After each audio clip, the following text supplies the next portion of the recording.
You're tuned to the National Gasworks of Springbok Radio. And now, before the next diplomatic disaster, here are a few news items which may have passed you by. The world's second test tube baby was born in Calcutta last week, and rumour has it that we can expect to welcome number 3 shortly in a Peking hospital. Well, naturally. After all, any schoolboy knows that every third baby born in the world is Chinese. The Governing Council of Greenland, that northern territory whose population of 50,000 enjoys the distinction of being amongst the world's heaviest drinkers, has recently passed a law restricting consumption of alcoholic beverages. Under the new scheme, each Greenlander over the age of 18 will be issued with a permit entitling him to buy 24 bottles of beer, 3 bottles of wine, and half a bottle of spirits per month. The problem, of course, arises from the fact that in the summer months there, you can drink your sundowners 24 hours a day. And right now, let's take a little cold comfort ourselves as we go thirstily round the bend.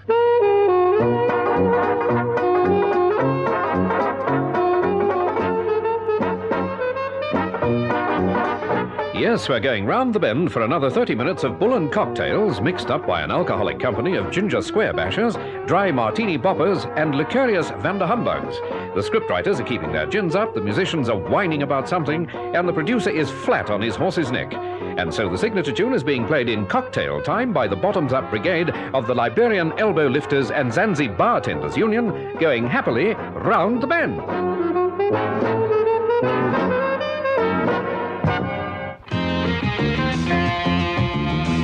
Where do you get all the information about all radio services and TV programs? Buy the new Family Radio and TV magazine. What you want to know about the English service, the Afrikaans service, Springbok Radio, Radio Highveld, Radio Good Hope, Radio Port Natal, Radio 5, and all TV programs. You'll find it in the new Family Radio and TV magazine. It's the one magazine for the whole family. It's the new Family Radio and TV magazine.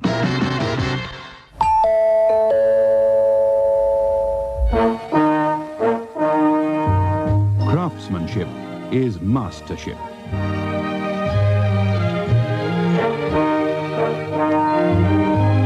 The creative art of the old masters finds its counterpart in the exacting skill devoted to the making of Rembrandt van Rijn, the masterpiece in cigarettes.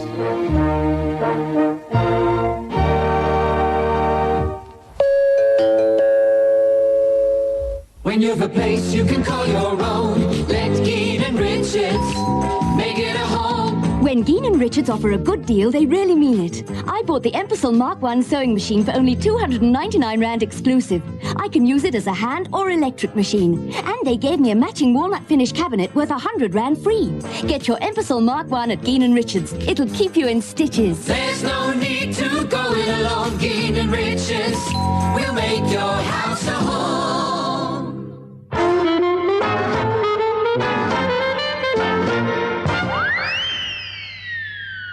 In this modern day and age, the wonders of science produce some truly remarkable aids for the human body.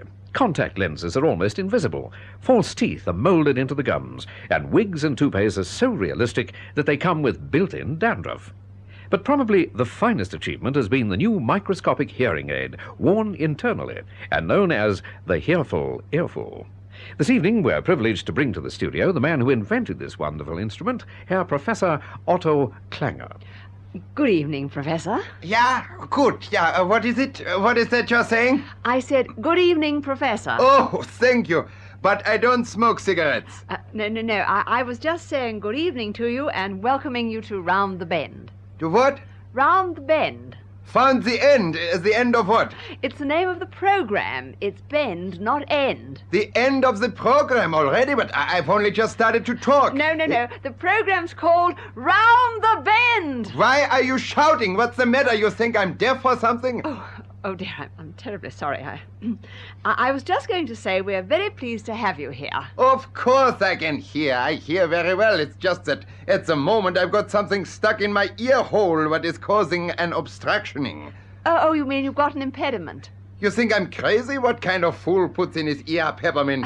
No. What I have stuck in my ear is my new hearing aid. Well, is it working properly? Is it in operation? Nein, you don't need to have an operation. It is very easy to slip in the ear. Well, I don't It's just impossible to get it out again.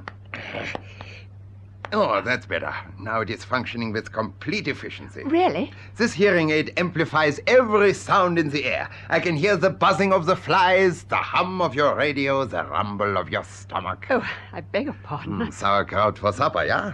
Every little sound now comes through perfectly. Yes, well, that's wonderful. How much does it cost? 25 to 10. Yes. Well, now do tell me, Professor, this hearing aid, does it work with transistors? Yeah, with sisters, brothers, uncles, and aunties. It works with everyone. And tell me, do you find it really indispensable? Oh, yeah, certainly. You can get it at the chemist. And how about the batteries? Can they be recharged? If you've got an account there, otherwise you pay cash. Yes. Well, how does it work with music? Me sick? I'm not sick at all. What do you mean? No, Professor. Music. Music. You know, music. La, la, la. Oh, I think you're maybe a little tone deaf, yeah? Well, I was just trying to demonstrate. Me, myself, I am very fond of music. I hear every note crystal clear. Oh, that's wonderful. In that case, your hearing aid must be a great boon. Sure, he is a very popular singer, that Pat Boone, yeah, but me, myself, I prefer Crazy Otto. Crazy Otto, but didn't he play the piano? Beautiful voice. He's a pianist, you know. He plays honky-tonk style. Who sings like a donkey on a stile? Well, never mind, Professor.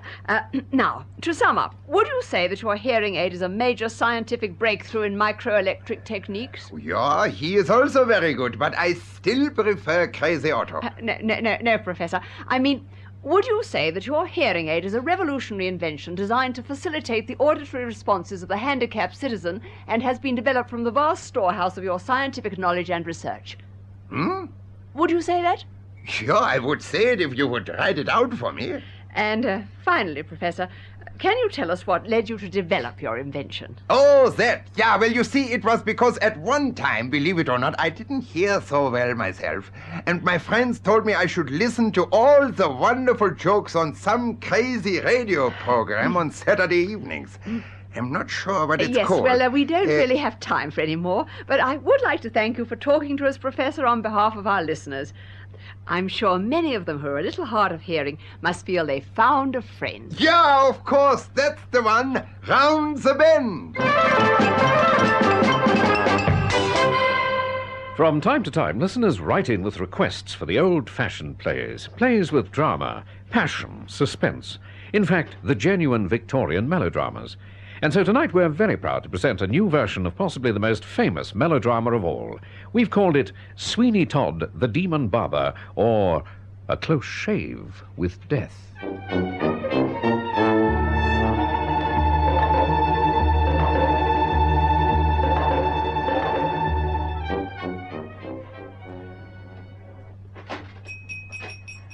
Next gentleman, please. 3 chairs, no waiting. Mr. Todd? Oh, it's you, Mrs. Lovett. I just dropped in for a little chat, Mr. Todd. Well, I didn't think you wanted a short back and sides. Oh, Mr. Todd, you are a one. And how is the home-baked pie business this morning, Mrs. L? Oh, very crusty, Mr. T. But I'm running short of fillings, if you see what I mean. Oh, I do indeed, Mrs. L.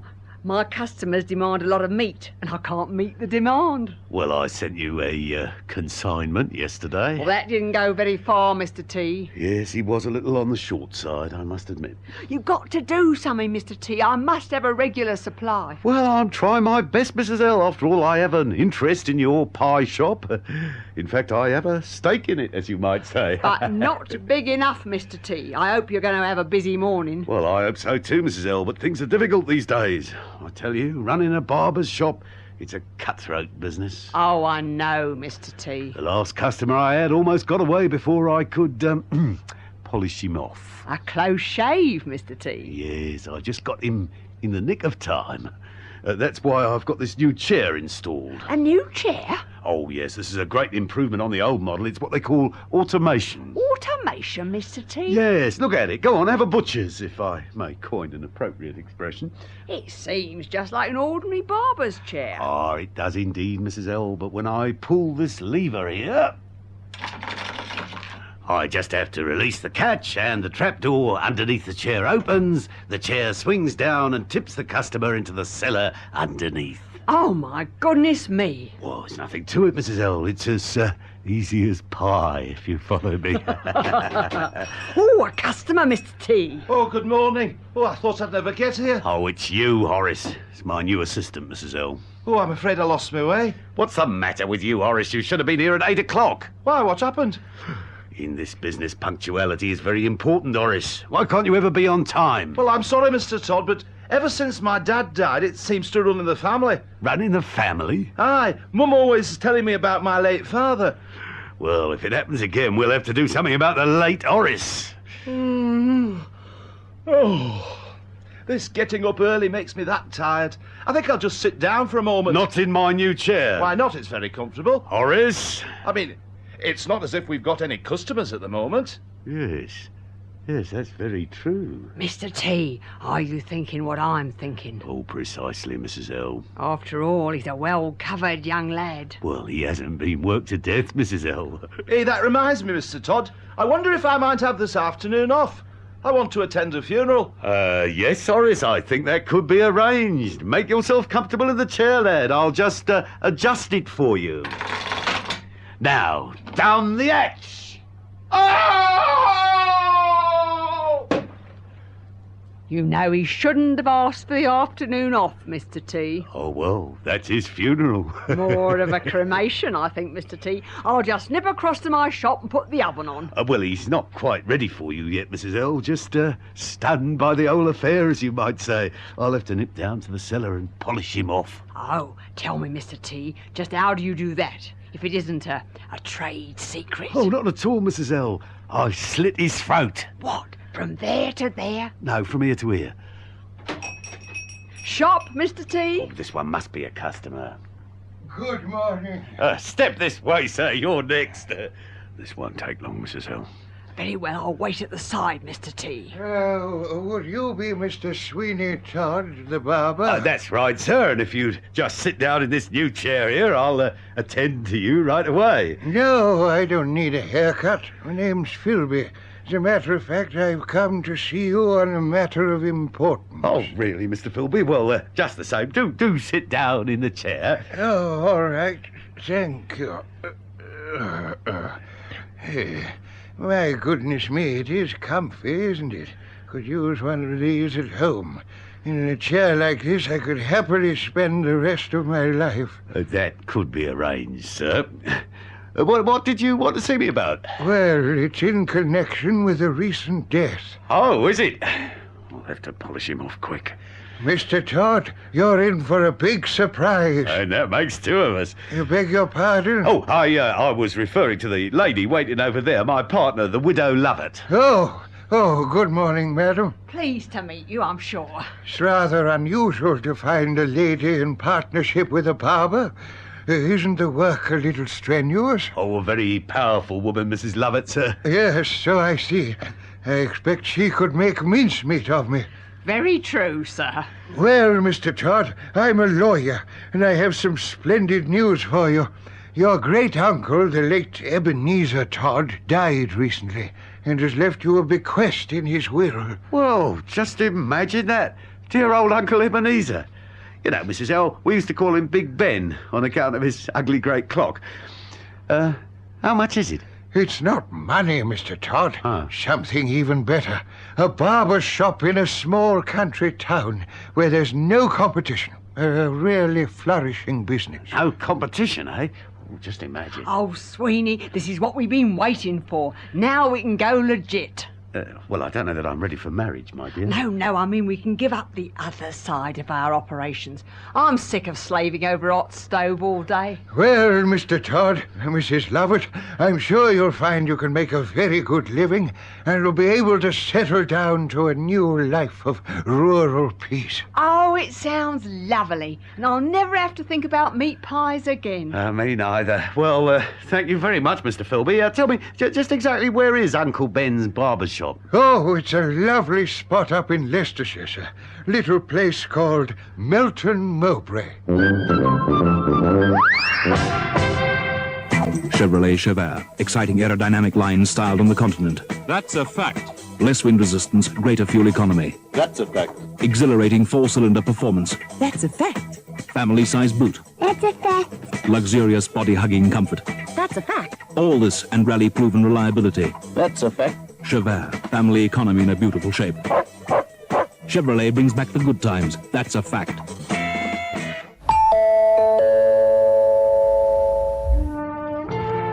One of the world's great tastes is superbly matured brandy. And this is what you will enjoy in every glass of Viceroy Old Liqueur brandy.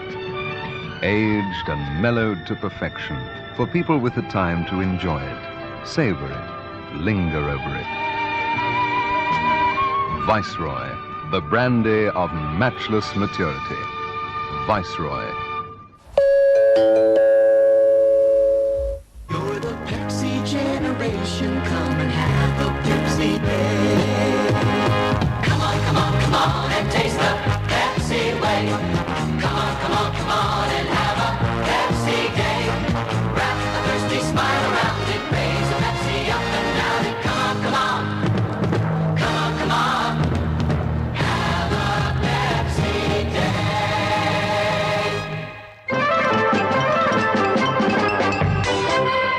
At this time of the year, the newspapers and magazines are full of advertisements for cut-price cruises to faraway places with strange-sounding names, like Port Elizabeth and East London.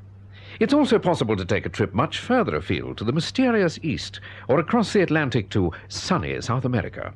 Most of these cruises are organized by highly reputable shipping companies and travel agents, but from time to time we do hear reports from returning voyagers of a cruise that hasn't been exactly as described in the brochures. The trouble usually seems to be that the crew of the offending ship hasn't been properly trained.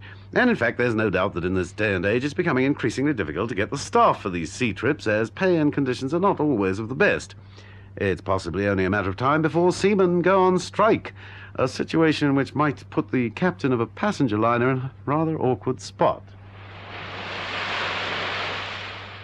All right, men, what is it? Some kind of deputation? Yeah, well, speak up. You got some complaints? Well, now, men, you know very well that all complaints should be addressed to the chief officer. Well, where is the first mate? He's tied up at the moment? To the mast? Yeah, I guess I could spare you a few minutes, fellas. Oh, it'll take longer than that, huh? Well, what exactly is the problem now? You're complaining about the food.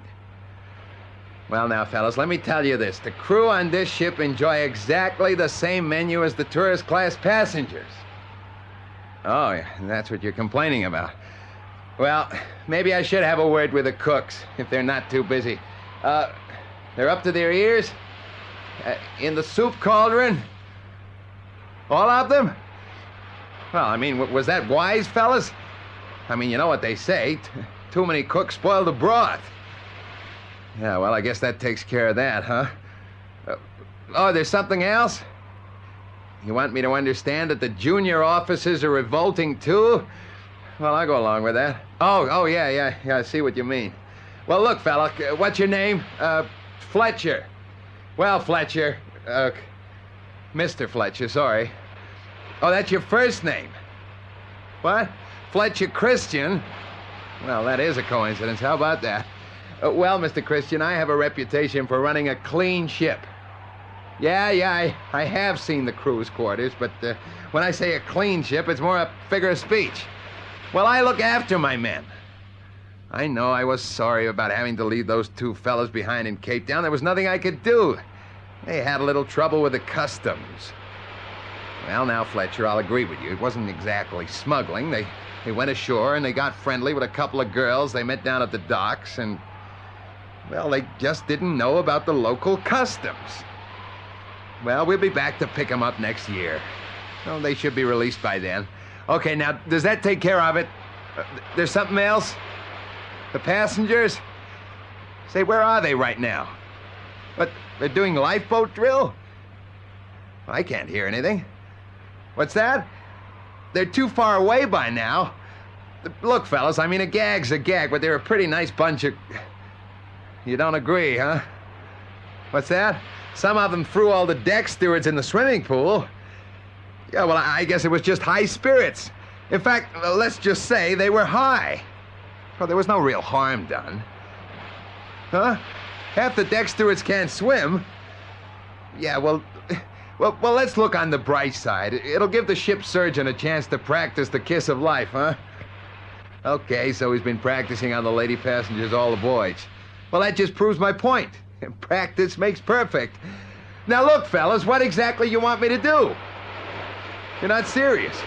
No, but I'm a responsible man, but there comes a time, discipline-wise, I just have to put my foot down. What's that, Fletcher? No, not on your toe. Gee, I'm sorry about that.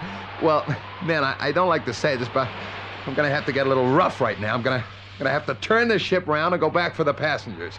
And I want 6 volunteers to help me up here on the bridge. Right, there's no hurry, fellas, just 6 volunteers. Well, maybe 5 would do. Would some of you mind stepping forward? Oh, thanks, fellas. I knew I could count on you. No, 6 is plenty. No, really, fellas, you don't all have to... Hey, watch it, fellas, you're crowding me. I haven't got much room up here. Well, I'll be darned. Someone's taking the railing away. Now, hold on, I only meant... Well, can't we talk this thing over? Fellas, no, this is mutiny!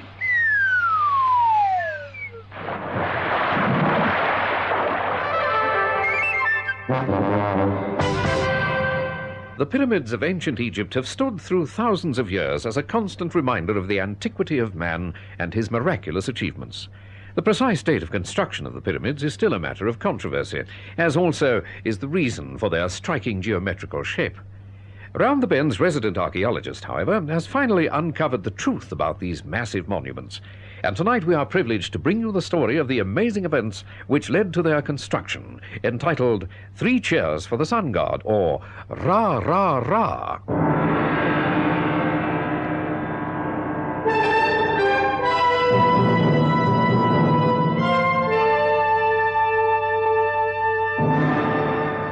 The palace of Ramesses I, God-king descended from the sun, defender of the faith of Isis and Osiris, and mighty pharaoh of all Egypt.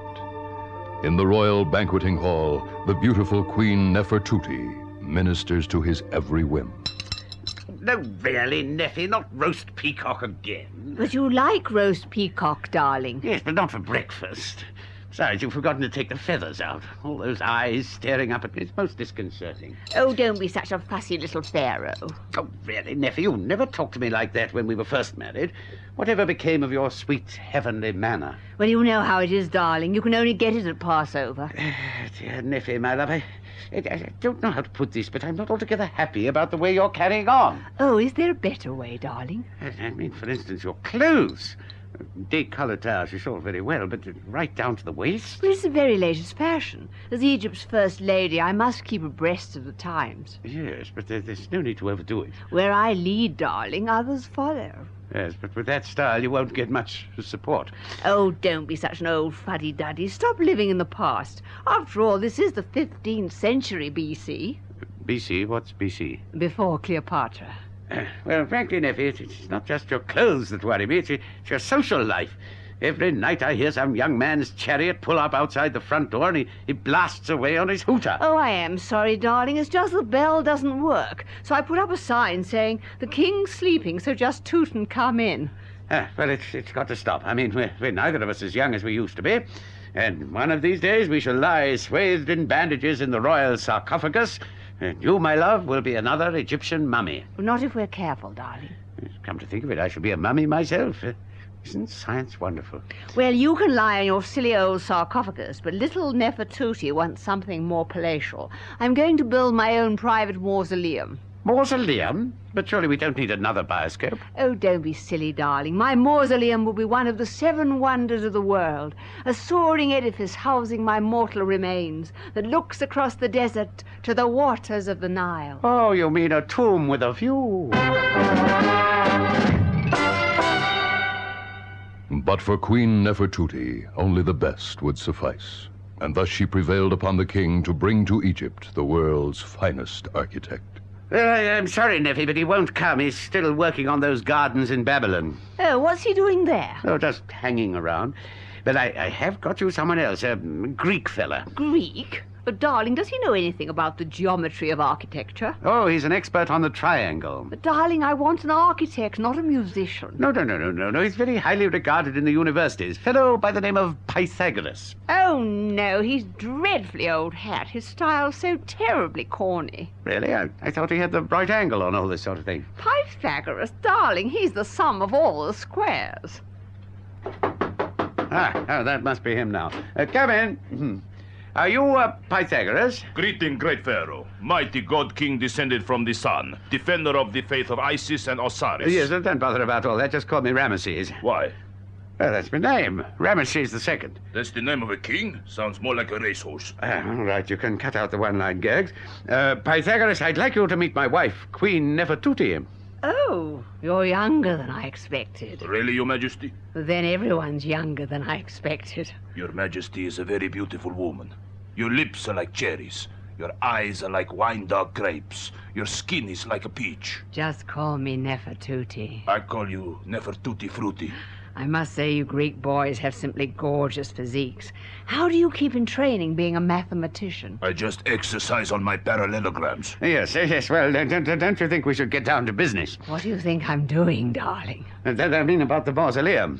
What sort of shape is it going to be? Neffy, my dear, do you have any designs in mind for our young architect? You'd be surprised. Something in the classical Greek style, perhaps. Tell me, Pythagoras, do you care for pediments? No, thanks. I'm trying to give them up. I want something quite unique. It must be a striking tribute to my beauty and to the gods of Egypt. Well, seeing as my speciality is triangles, why don't we make this monument in the shape of a cone? A cone? I say, that's rather conical. It's no laughing matter. A cone is the ideal shape for such a monument. Striking, elegant, and of course a deeply religious symbol. A religious symbol? Surely not of the great god Ra. And I don't see what it's got to do with Osiris. Of course. A cone is the symbol of Isis.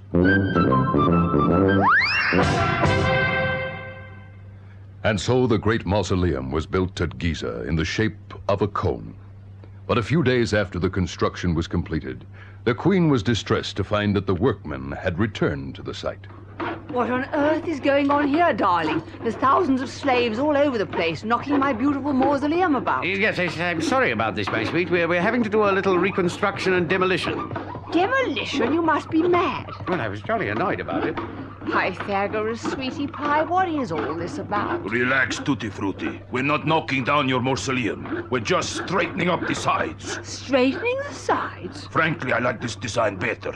Triangles are all the way around. It's a great idea.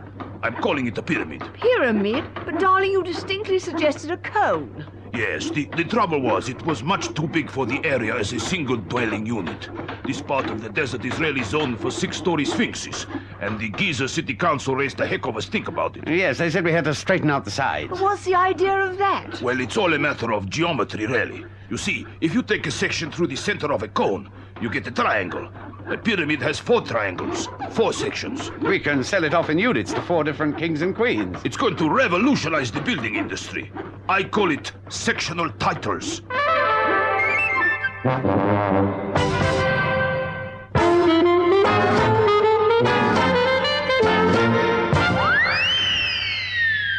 And finally, a quick look at the world of music. Today, music, whether pop, rock, or classics, is big business, and even the proverbial hotcakes are said to be selling like gramophone records. So clearly, music hath charms to soothe the savage bank manager. But even more interesting is the fact that music is news, and any musical item gets big coverage in the world press. Famous opera star involved in embarrassing scene at the Met. Yeah, there I was at the racecourse, telling everyone how to get wine stains out of their tablecloths, when I bent down for a moment and someone threw a saddle on me. How terrible. What happened? I only came in third. Glenda Kemp takes up the violin. Now she's making a record entitled Bear on a G-String. Johannesburg City Council involved in dispute with well-known conductor. Well, it's not my fault, man. I told the lady we was full, but she took no notice, so I had to push her off the bus. Full-bodied, fresh roast flavor. Frisco is for real coffee lovers. Real coffee is what you get in your cup. And Frisco gives you the greatest coffee value ever. The aroma, the full, friendly flavor, the good, strong, satisfying taste. Frisco is choice coffee beans roasted to perfection. Frisco, coffee at its best.